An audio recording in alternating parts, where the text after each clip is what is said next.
Welcome to Proven and Probable. I'm your host, Maurice Jackson, and joining us today is the President and CEO of Riverside Resources, Mr. John Mark Staude. How are you doing today, sir? Excellent, Maurice. For investors, please note that Riverside Resources is on the TSX Venture, symbol RRI, and for U.S. investors via OTC, the symbol is RVSDF.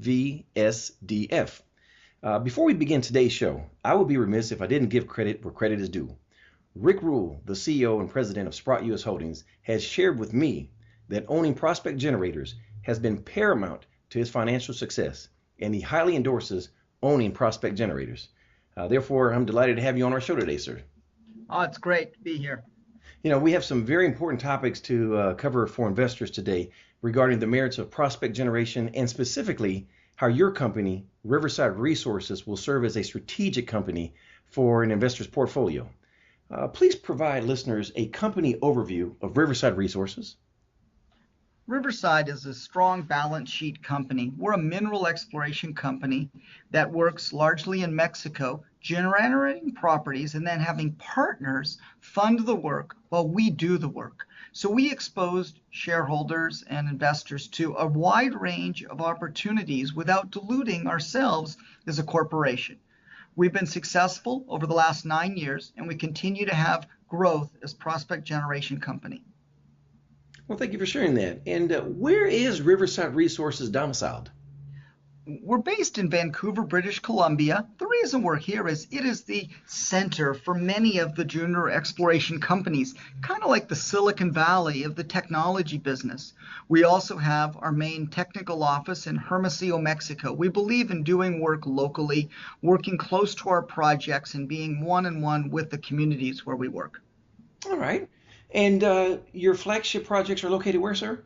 They are in Mexico, in two parts of Mexico. One of them is the Tajitos project in Sonora. The second is the Penoles project in Durango. Both of them easy to access in northern Mexico. All right. Now, you mentioned that Riverside Resources is a prospect generator. Please share with listeners that may not be familiar with the concept, what is a prospect generator and the value proposition they offer for investors?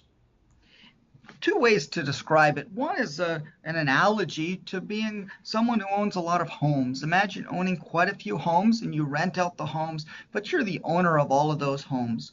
Well, we're the owner of mineral properties. What we do is we go to the field, find good projects, do the workup on them, and then we find partners.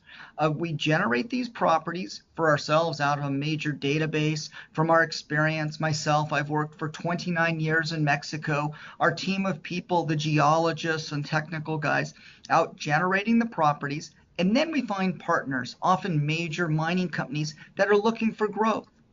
We provide those growth opportunities through different commodities that they need, and we do the technical work. So that is a prospect generator. And the wonderful thing is it gives us shareholders many, many opportunities. And for the major companies, it gives them a very fast turnkey approach to making discoveries as well. It's a win-win business approach. I would agree with that, sir. If you would please also share the distinction between a royalty and a stream.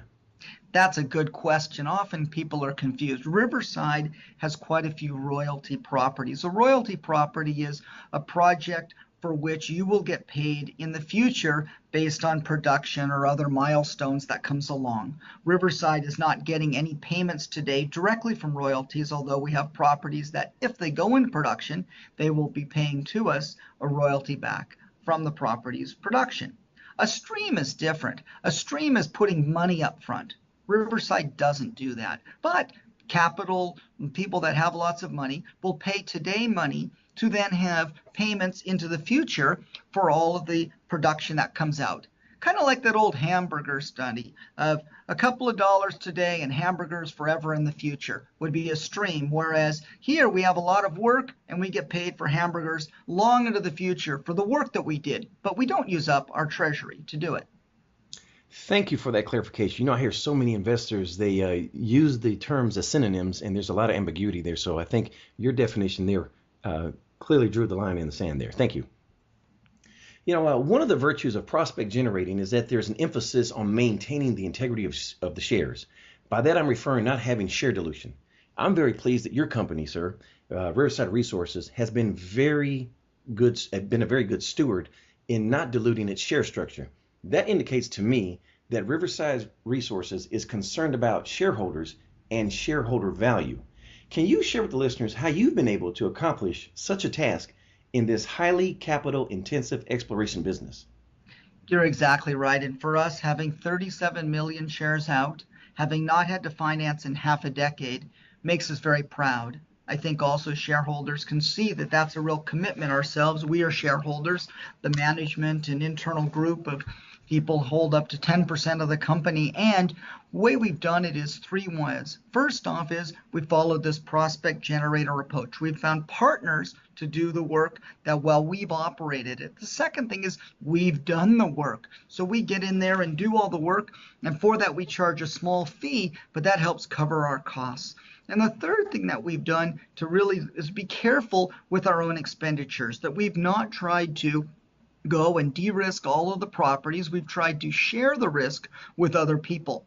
We have to share the upside, but since this is such a capital intensive and such a risky business, and the markets go up and down so tremendously, we have been very cautious in those down market times, as we have been over the last few years, to be able to protect our capital. So we still have a good capital position with almost $4 million Canadian in the bank and no debts. So that's the way we've been able to do it, to not have to go back and finance ourselves for many years. And that's vital to really add value for shareholders. John Mark, that is phenomenal. Kudos to you, sir. And I know I'm speaking for shareholders as well. You mentioned partners, which are in essence joint ventures. In your description of prospect in the prospect generator model, who are your JV partners? Yeah, partners are vital in our model, and one of ours is a company called Antofagasta. They're a very large Chilean copper producer. They're listed on the London Stock Exchange, and Antofagasta is building and developing and producing copper and doing copper mines, and they have partnered with us over the last 5 years on quite a few projects. Currently, we have a joint venture project called the Thor project. You can go to our website and see about the Thor project, and we're excited to have Antofagasta. They've done the due diligence for investors. Look, here's a group that's ongoingly, continually done deals with us, continued to fund our programs, and we've been able to generate for them good quality copper projects. A second one is in gold, the company Centerra Gold. They're a big gold producer listed on the Toronto Stock Exchange. They produce hundreds of thousands of ounces of gold a year. And they have chosen to work with us as Riverside to be out in the field doing the work at our Tajitos project, where they are funding up to $6 million of spending without Riverside having to put in a penny. Getting that type of leverage for the Riverside shareholders de-risks projects, allows them to move ahead, and gives the Centerra Gold Company a chance to have a turnkey, ready-to-go gold exploration project in a new country for them, Mexico. It's a real win-win joint venture program that we have going. I see. You know, it speaks volumes for you as an individual, as the leader of the company, to be able to make these strategic alliances. So kudos to you again, sir. Let's discuss how Riverside Resources derives its organic growth, shall we? And allow me to begin by congratulating you. I see that Riverside Resources finalized the sale and retained a royalty for the Sugarloaf Peak Gold Project. Is this a good example of your ability to procure organic growth? It is. We're very happy about that. It's, again, a win-win. We actually ended up with a large number of shares of the company that's gone out, and they've paid us cash as well. So that's helped to beef up our treasury. It's cut down a year of our burn rate of our spending is covered through the sale of that. So that for shareholders extends another year where we don't have to finance. So the shareholders like that. And we keep a royalty, so we keep the upside. Those type of organic growth are things that we have been able to do over the last 9 years. And we really see in the future doing more of that. And that's really good for shareholders because it expands our breadth, our reach, and yet doesn't make us go back to the well in terms of diluting the corporation. It's an example of organic growth, the Sugarloaf Peak. We're very excited by that one. And again, it's another example of a win-win proposition here. So again, thank you for sharing that. Let's delve into your portfolio. Now, Riverside Resources has been successful in identifying some very strong deposits, specifically in copper, silver, and gold. Share with the listeners your two exciting porphyry copper projects in British Columbia, Canada. Yeah, Canada is a major copper producing country, and I used to work at a copper company at Teck Resources in the copper division, and before I worked at BHP Billiton and Magma Copper Company. So I have a lot of experience in copper. So for us, working in British Columbia was a natural to have Antofagasta initially fund us, and now we've been able to carry forward the Flute project and the Lennac project. Both of them you can drive to, no helicopters, nothing too difficult to get to, paved road and then dirt road access to two copper areas. And we're very excited to have porphyry copper projects in British Columbia owned 100% by Riverside. That's amazing to have the infrastructure somewhat already in place. So that's exciting, very exciting actually, I should say. That reduces a lot of your capital expenditures. Maurice, that's really important and exactly what Riverside tries to do. We continually try to look at rationality for shareholders. If we can decrease the costs and decrease the risk for shareholders, simply holding Riverside stock, knowing that the management is totally committed to making a great return for their investment. Thank you. Thank you for sharing that. Now, let's move south. You know, the crux of your projects are in Mexico. Share with listeners the exciting developments there. And let's start with the news release fresh off the press today. Would you share that with us? Yeah, it's really fun, Maurice. But today and just recently, we have this press release about the Glor Project. That's Glor, and it'll be up on our website and show the progress that we've been making in northern Mexico. And what it shows is that we do our own organic exploration, being careful not to spend too much money, but working up targets. We're excited by that news release. Well, thank you so much. It's exciting. It really is exciting to hear that. Now let's talk about each one of your projects there in Mexico, if you would, please. We have so many. We'll touch on a few. One of them is the Penoles project in Durango. And the thing we like about that is the historic resource that has been put out on the project. That is a very nice open pit oxide, very easy to work on. Nice gold and silver project that we have. A second project that we like is the La Silla project in Sinaloa, Mexico. It's a vein system. And then we're very excited by the joint venture projects that we already talked about. And we have other projects as well in Sonora. So we're project rich. We've been able to generate those, and we're very excited about the potential of each of them. Finally, let's discuss the new kid on the block. Didn't Riverside Resources win the rights to stake and claim the Airel copper gold project in Sonora, Mexico? We did, and that makes us smile. These are properties that we have looked for to try to acquire for years, and to get them now coming in from the Mexican lottery system. And the lottery is the government puts it up for bid, and we were able to put in a bid and won, and that was great. And it wasn't too much money. It was just the fact that we were ready and got lucky in the bid process. And in fact, we did that with Antofagasta funding it, so it didn't cost us anything and to get it. And so we're delighted by having those type of projects acquired in this down market. It's a great time for Riverside. Congratulations, and very exciting, I must add. Realizing that all of your projects excite shareholders, what three have the most potential in the near future? Well, it was really exciting, today's news release, the Glor. That's a really fun to watch how that comes along as we continue that one. And that's a new one that's exciting. The other ones right now would be the Tajitos project, where Centerra Gold has been doing the drilling, and we're very excited about its neighboring project, the Tejo, which is part of it. That's a big district play for us, and the Penoles project in Durango. Those are a couple of the ones, plus the new kid on the block. We're really excited by having these projects moving ahead during the next quarter of Riverside Resources exploration. Well, I can hear it in your voice. Let me ask you this. Do any of the aforementioned projects in which you're prospecting have any reversionary interests? No, basically we've got everything is set up for Riverside, and we've got the projects free and clear from any underlying owners. We've been able to get them, clean them up, work them up, and then stake them. So we've got them in nice, clean title all to Riverside. And that's what we like, have clean ownership on properties. Well, as an investor, I love to hear that. That is paramount for investors that are listening. Please do take note. There are no reversionary interests on these projects. Does Riverside Resources have any patent mining claims that we have not discussed? Of course, we have lots of different projects. We use claims in Mexico, patents in the United States, and so we have a number of properties in Mexico that are on the website, and we work on nothing that's material, that's not out there.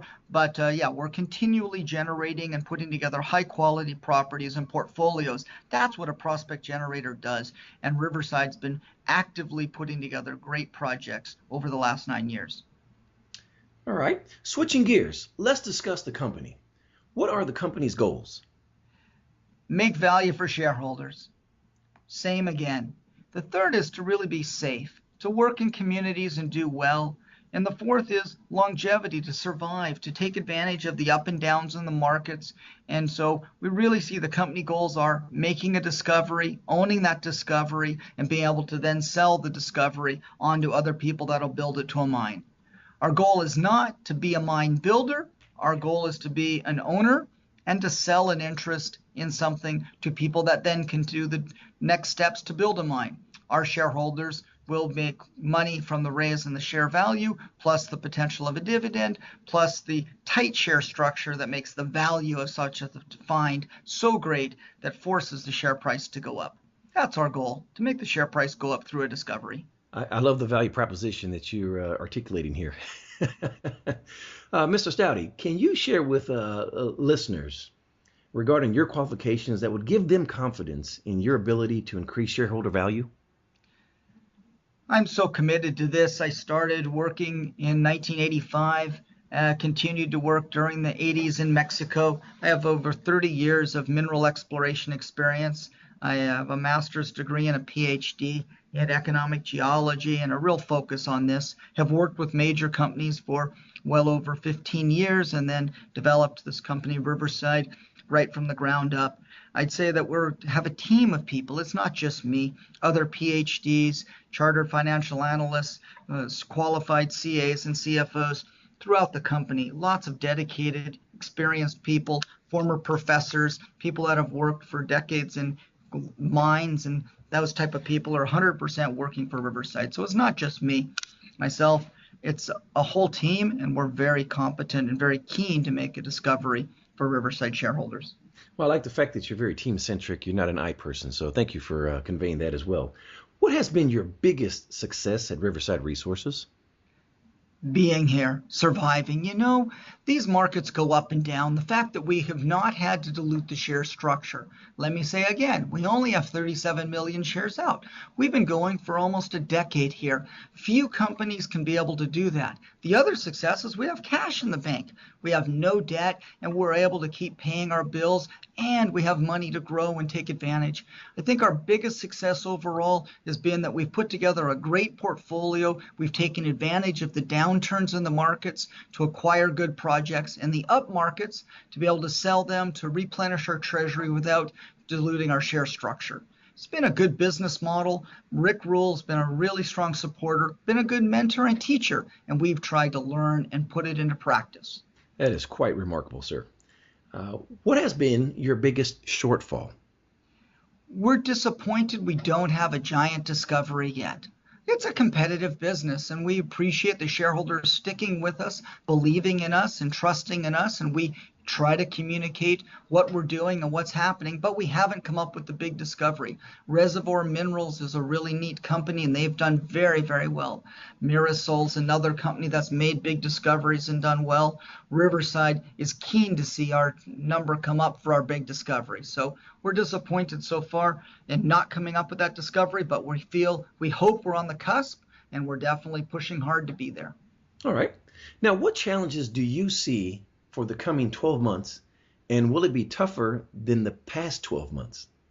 You know, the last 12 months have been very difficult with the market going down, and now the market has started to wake up. So I think in the next 12 months, the real challenge is to stay the course, to continue to try to, as shareholders, hang in there to see that the market's coming back and to not sell out too early, and for us not to think that, okay, it's all going to fall over and be pessimistic. It's to be optimistic and to see. I think the biggest challenge for the next 12 months is to stay in the prospect generator model, because as the market warms up, boom, there'll be lots of opportunities for us to do those joint venture deals. So if we can survive through this last bit here, we hope the market turns. We will have made through another downturn, off to the races again, and Riverside will be in a great chance to be running up. So for the next 12 months, our biggest challenge is to stay the course and try to make a discovery and not try to take on too much dilution. Well, John Mark, you're right on track, because we're in a bear cycle during a secular bull market, and you've had no share dilution. You have zero debt, which we're going to cover here shortly.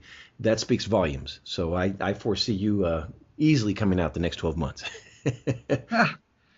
Now, what can you share with us about management and the director's ability to increase shareholder value? Well, the management are fully engaged in the industry. We don't do a lot of other things. We're very focused on it. We also aren't in a lot of other companies. We just work on Riverside or on our main job, and we've been able to be involved in many discoveries in the past, myself in Mexico and other places, and everyone on the team has been involved in discoveries that have become mines. That's great. The directors are fabulous. We've got financial directors, business directors, legal directors, really good breadth in the directorship. And they also are the mining sector. They're specialists in the industry. They're not just coming from any other place. They do know the industry. So that really helps to feed over good contacts, good connections, and generates lots of deal flow for Riverside. All right. Who are the institutional investors? The institutional, well, Rick Rule and Sprott is a big one. So is US Global. It's great having those guys. They're so committed with Frank Holmes and very good. We have Adrian Day. We have Paul Stevens. We really appreciate also having corporations like Kinross Gold, the investors out of Dubai like Trimark Investment Group. We're very pleased to have overall the full global Sprott house out of Toronto in the United States. We appreciate that we have almost 40% of our shares are in institutional hands. That makes for a very strong base for Riverside, and lets investors realize that here are skilled people that work in the industry, and they themselves put their own personal money up and their corporation's money into investing in Riverside. It's a real vote of confidence. Yes, it is. Whenever I see the name Sprott and or Rick Rule as an institutional investor, you've got my attention. All right. What can go wrong, and how will investors know what is going wrong, and what will you do if it goes wrong? One of the things that goes, well, the market overall is very difficult, and it goes up and down, and I don't know if it's wrong, but the thing that is wrong is when it does go down, if you sell out. I think one thing as an investor I've done poorly as an investor is when the market's gone down, I've thrown in and sold out only to see the market come back roaring back. So Riverside, what we have to make sure is when the markets do go down, to keep our cool about us and take advantage of those opportunities. And I think that's really important. I think if you see that Riverside is going wrong, if we all of a sudden start to change our business model and do other things in places that we don't know or sectors we're not knowledgeable about, we've focused on things that we know well: Latin America, North America, Spanish speaking, English speaking, things that we're the experts in. I think that's a really good way to know what you're doing. And if you see people going off into other jurisdictions and other domains with Riverside, then that wouldn't necessarily be the exact same direction that we got us here, which has been quite successful. I couldn't agree with you any more than that. Let's discuss some numbers. What is the current liquidation value of your company versus the market cap? So it's hard. We cannot say anything legally because of Toronto Stock Exchange in terms of a real liquidation value. What we can say is we have a 43101 resource. That resource is already has 15 million ounces of silver and 300,000 ounces of gold. We also say we have cash. We have cash of $4 million, and currently our market cap is $10 million.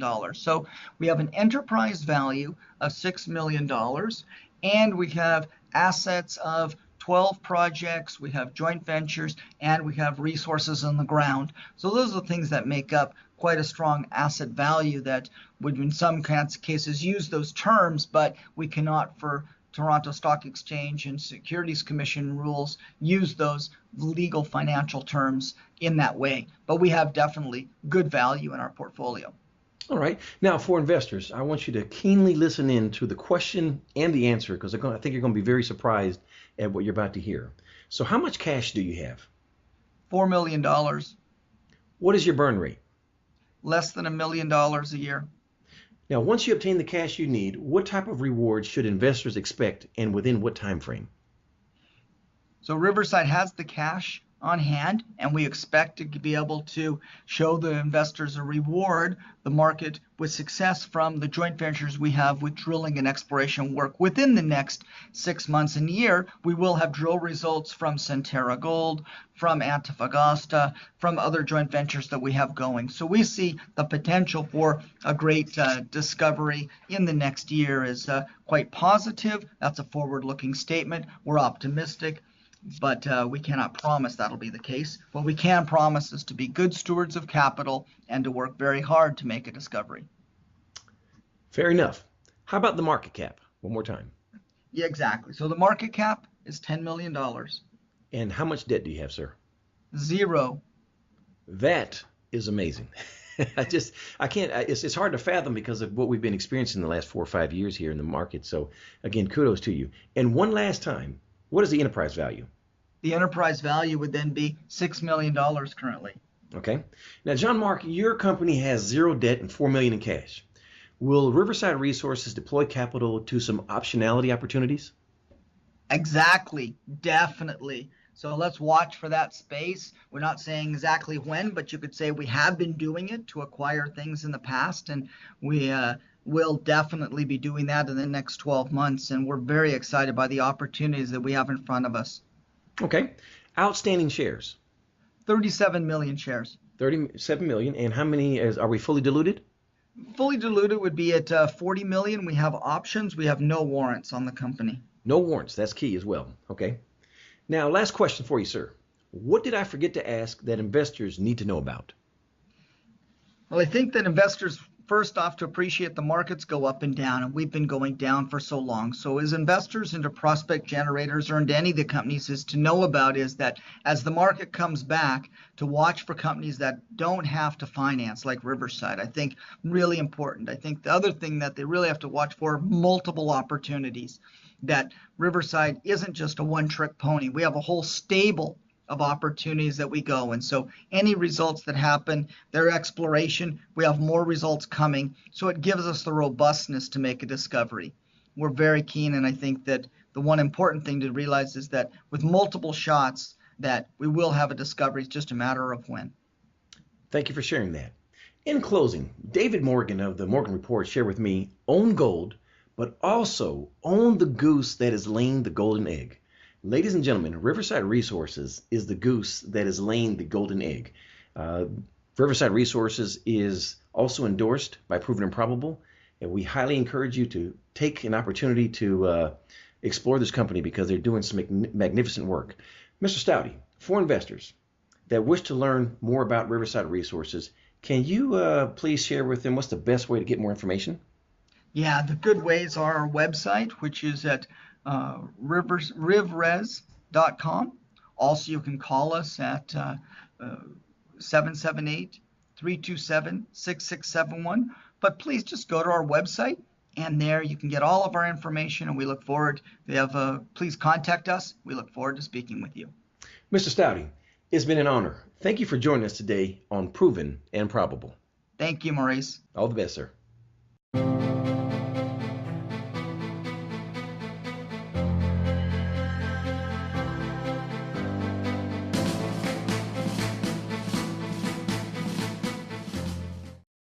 The information presented on Proven and Probable is provided for educational and informational purposes only, without any express or implied warranty of any kind, including warranties of accuracy, completeness, or fitness for any particular purpose. The information is not intended to be and does not constitute financial, investment, or trading advice, or any other advice. You should not make any financial, investment, or trading decision based on any of the information presented without first undertaking independent due diligence and consultation with a professional broker or competent financial advisor.